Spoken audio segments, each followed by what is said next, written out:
Francis is calling for a summit at the Vatican to meet with archbishops from around the world to focus specifically on preventing sex abuse by clergy and protecting children. The meeting is believed to be the first of its kind, but it's not happening until late February. Meanwhile, top U.S. church leadership are heading to the Vatican tomorrow to meet with Pope Francis, including the Archbishop of Washington, D.C., Cardinal Donald Wuerl.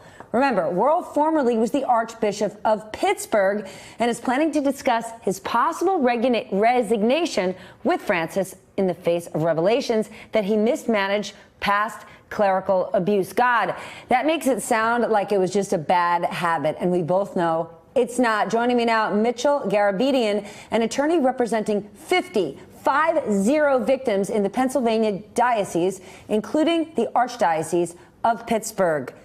Michael, let's start with this. The February summit, the Associated Press says that this, quote, signals a realization at the highest levels of the church that clergy sex abuse is a global problem and not restricted to the Anglo-Saxon world. I mean, I don't know. When I read that, we're not talking about nail biting or staying up too late. To say we're going to have a summit, yep, that's a big deal. But what does it signal to you that they're not having it until February? What could the Catholic Church possibly be focused on between now and then that's more important?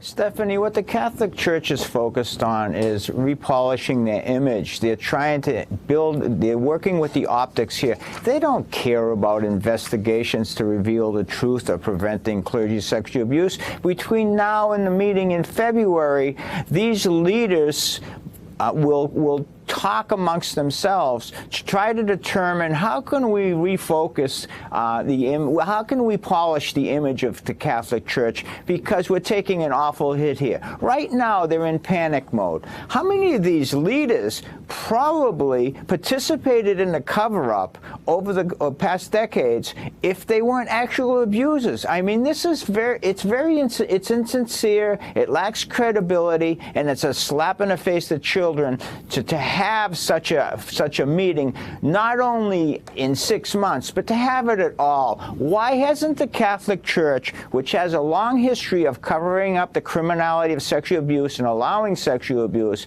have a plan in place now? Not talk, not words, not speeches, but a plan in place right now to allow an investigation to go forward so that prevention can have a meaningful, prevention can be meaningfully accomplished. It's just all smoke and mirrors by the Catholic Church. Swift action, a full investigation with transparency is the only route that the Catholic Church could possibly take to get out of this. But to your point, they're not. And I want to talk about Archbishop Wuerl, because you are representing 50 victims, 50 victims of sex abuse in the Pennsylvania Catholic Diocese. One of those cases you settled with the Pittsburgh Diocese in 2016 for a whole lot of money. It involved an abusive priest who served in Allegheny County from 85 to 88. Talk to us about where Archbishop Wuerl was then and where he was in the state of Pennsylvania during this period of time. Because again, even if he's going to the Vatican tomorrow to meet with the Pope, we know that cases have been settled several years ago. We know that this big situation came out several months ago, and the Pope has done nothing. Archbishop Wuerl has been in hiding.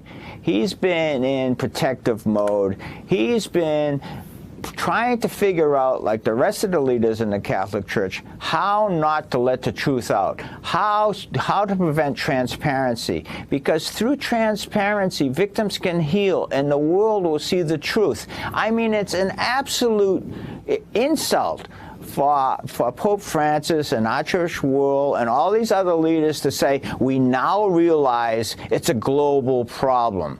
It's been a global problem for decades. For the past 5 years, I've been litigating in federal court in Connecticut 50 claims where children were abused, not by a priest, but by at a Jesuit-run school, a Fairfield University-run school, an Order of Malta-run school, and I've been representing those clients, and we've been litigating for about 5 years, and with co-counsel Simmons Hanley at my side, and we've been doing this, but the Catholic Church is making believe that all of a sudden they realize this is a global problem. Take away their robes. Take away their religion.